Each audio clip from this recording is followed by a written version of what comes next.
एक गांव में दो भाई रहते थे, विक्रम और राघव। बड़ा भाई विक्रम बहुत ही अमीर था और छोटा भाई राघव मेहनत तो खूब करता था, लेकिन फिर भी अपनी और अपने परिवार की ज़रूरतें पूरी नहीं कर पाता था। वह अपनी गरीबी से बहुत ज़्यादा परेशान था। विक्रम ने पिताजी की कमाई से राघव को उसका हिस्सा भी नहीं दिया था और न ही वह राघव की कोई मदद करता था। दिवाली का उत्सव था। सब जगह दियों की रोशनी थी। घर घर में मीठा, नमकीन, नए कपड़े और खुशियों का माहौल था। विक्रम के घर पर भी बहुत ज्यादा धूमधाम से दिवाली मनाई जा रही थी। उसकी बीबी और बच्चों ने नए कपड़े और जेवर भी पहन लिए थे। कई तरह की मिठाइयों से, पंच पकवानों से उसका घर भरा हुआ था। वहीं राघव के घर पर त्योहार तो क्या, खाने पीने के लिए कुछ भी नहीं था।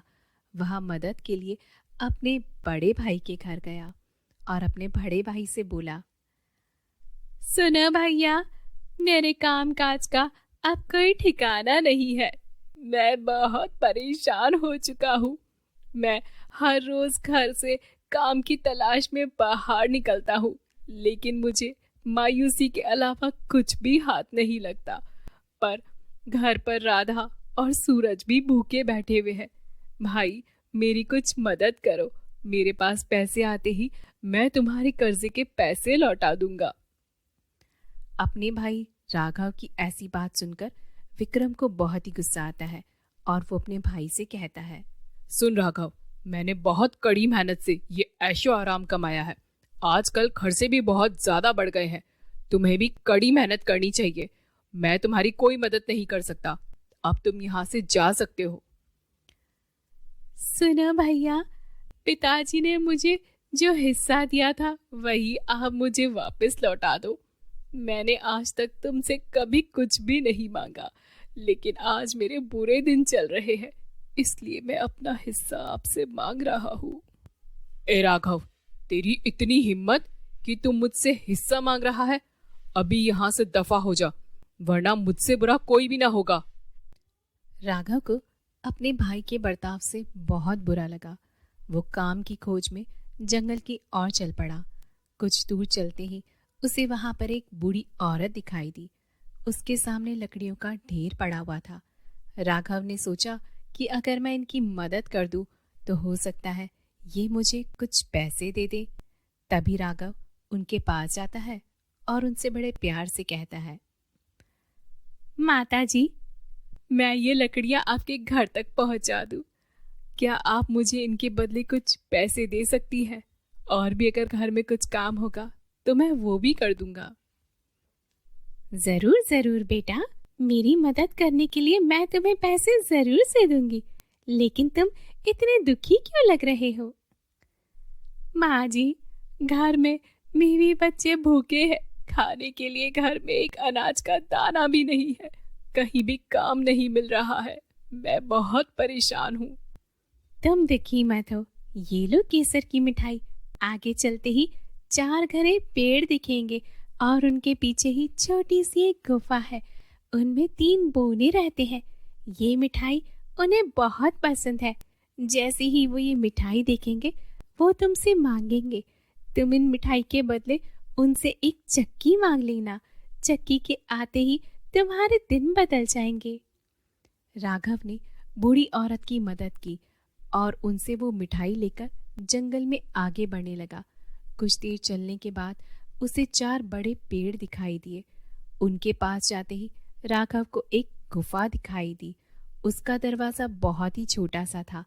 वह झुककर गुफा के अंदर गया। जैसे ही वह अंदर गया, उसने देखा 3 बोने अंदर खड़े हुए थे। राघव के हाथ में केसर की मिठाई को देखकर वह तीनों बहुत ही खुश हुए और राघव से वह मिठाई मांगने लगे। ठीक है, ये मिठाई मैं आप लोगों को दे दूंगा, लेकिन इसके बदले मुझे वो चक्की चाहिए। ठीक है, मैं तुम्हें ये चक्की दे दूंगा, लेकिन हाँ, ये कोई मामूली चक्की नहीं है। यह एक जादुई चक्की है। तुम इससे जो मांगोगे वो तुम्हें मिल जाएगा और जैसे ही तुम्हारी जरूरत पूरी हो जाएगी तुम इस पर एक लाल रंग का कपड़ा डाल देना। क्योंकि इस चक्की को रोकने का यही एक तरीका है। शुक्रिया दोस्तों, मैं इस बात को जरूर से याद रखूंगा। राघव बहुत ही खुश हुआ और चक्की लेकर घर आ गया।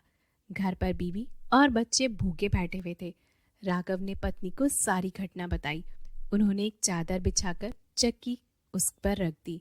राघव ने चक्की से कहा, चक्की चक्की चावल निकाल। और फिर देखते ही देखते वहां पर चावल का ढेर लग गया। फिर राघव ने लाल रंग का कपड़ा डालकर चक्की को रोक दिया। फिर एक एक करके उसने चक्की से दाल, गेहूं और बाकी का अन्य सामान मांगना शुरू कर दिया। राघव और उसके घर वालों ने भरपेट खाना खाया। अब राघव बाकी का अनाज लेकर बाजार जाकर बेच आता था। देखते ही देखते राघव की आर्थिक स्थिति ठीक होने लगी थी। पहनने के लिए अच्छे कपड़े, भरपेट खाना और बच्चों की शिक्षा, सब कुछ आसान हो गया था और उसने नया घर भी बनवा लिया था। यह बात उसके बड़े भाई विक्रम तक पहुंच गई। यह जानकर उसे बहुत हैरानी हुई।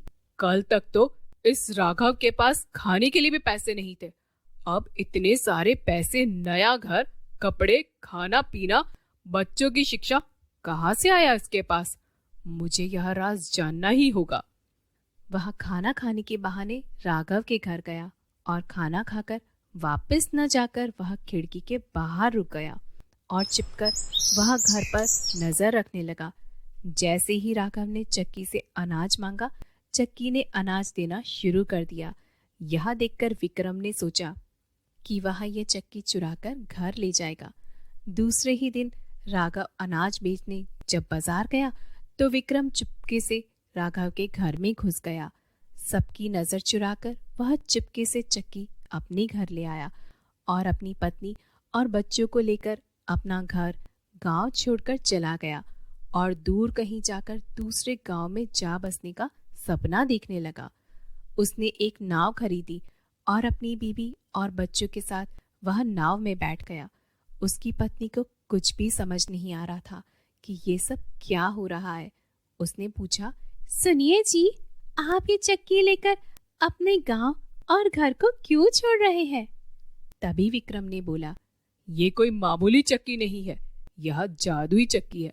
इसी की वजह से राघव इतना बड़ा घर और धन दौलत का मालिक बना है और मैं इस चक्की को उसके घर से उठाकर ले आया हूँ। इससे हम बहुत धन कमाएंगे और आराम की जिंदगी जिएंगे। मैं तुम्हें दिखाता हूँ कि ये जादुई चक्की किस तरह से काम करती है। चक्की से उसने बोला, चक्की चक्की नमक निकाल। चक्की ने नमक निकालना चालू कर दिया। देखते ही देखते ढेर सारा नमक नाव में भरने लगा। विक्रम को चक्की कैसे रुकती है ये तो पता नहीं था। नमक की वजह से नाव पानी में डूबने लगी और विक्रम और उसका परिवार पानी में डूब गया। विक्रम की लालच की वजह से उसे और उसके परिवार को अपनी जान गंवानी पड़ी। राघव बहुत ही मेहनती था। भले ही चक्की अब उसके पास नहीं थी, लेकिन आज तक चक्की ने जो भी दिया था राघव ने अपनी मेहनत से उसे दुगना कर दिया और खुशी खुशी अपना जीवन यापन करने लगा।